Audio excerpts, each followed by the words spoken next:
I'm thinking this might have actually finally come to full fruition here in its final form. This is my AR-22 that I've been building for years and years and years, and I made a couple of changes to it.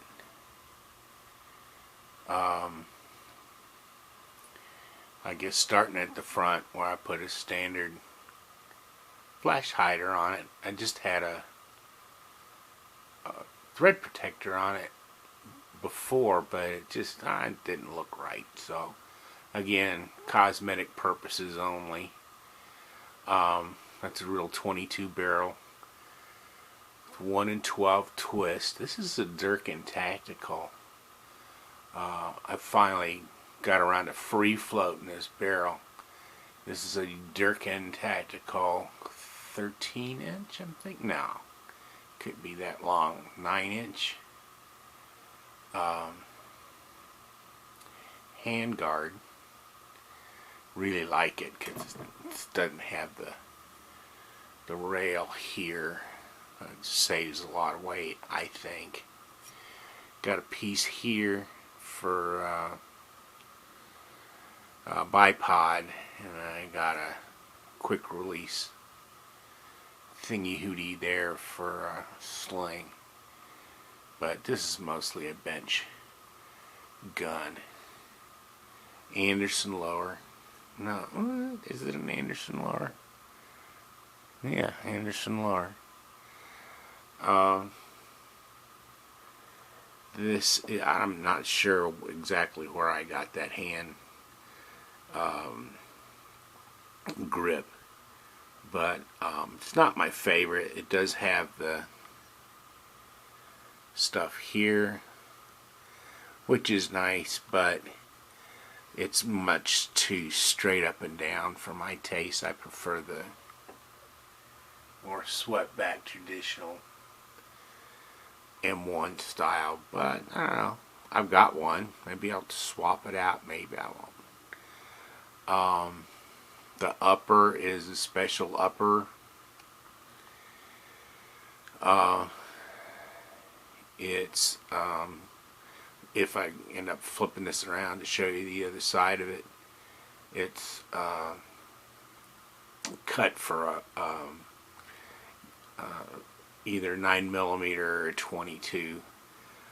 Ejection port's much smaller, and it's a slick side on the other side. I'll have to show that to you. It's pretty cool. It's my second best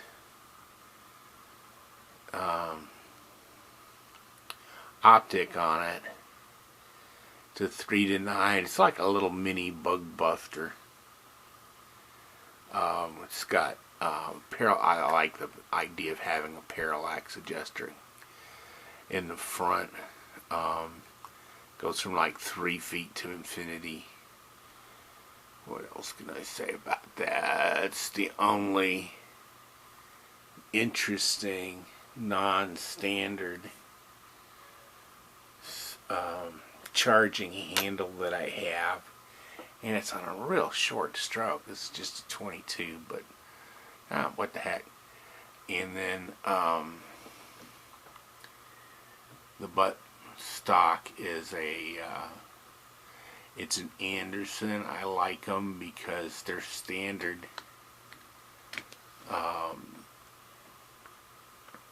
butt stocks, but they do have a quick release thing right there. And then I put a little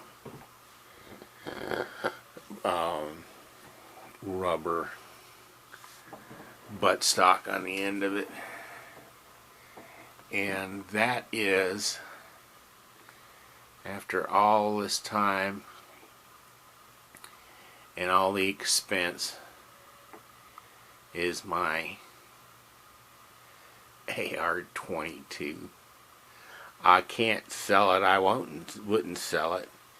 I've got too much money in it, and it's not worth what I would ask for it. So if you want it, you're gonna have to come up with some bucks.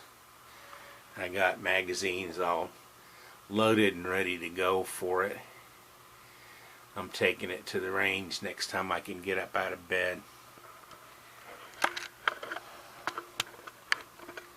Turn things around here.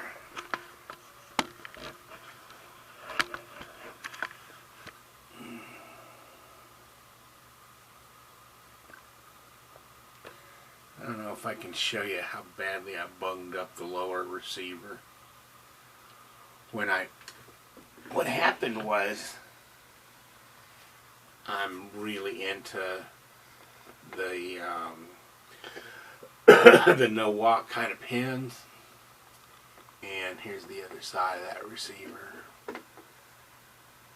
If you look close at where the hammer and trigger pins are, you'll see some bung up areas covered up with black Sharpie. Doesn't look too bad now that I pulled it back out of the cabinet and looked at it a little bit. But it's like, yeah, that's kind of marred up. Looks like a real amateur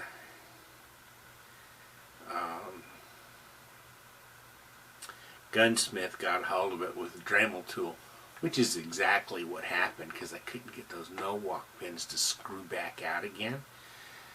So I had to grind them down and pop them out with a punch.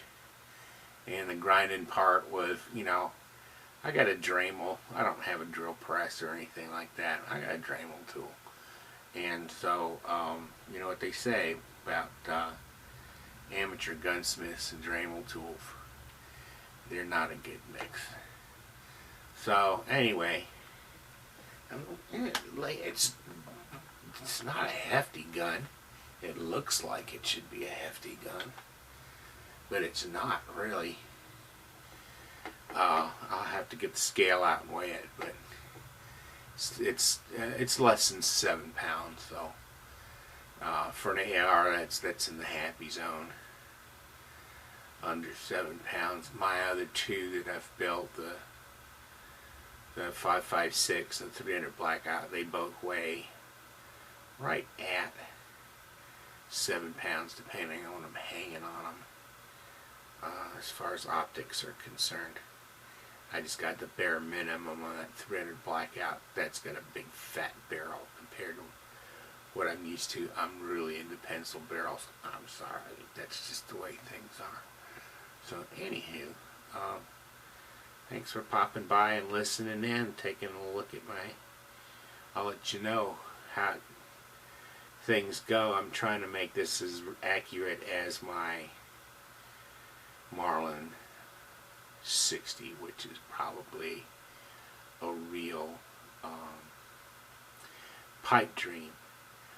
But it's got a 3.5 pound cassette trigger in it from Palmetto State Armory right now, and it's a sweet feeling trigger. I'm not going to dry fire it because this is a 22. But I like it. I like it. I will keep you posted. See you around. This was Strib.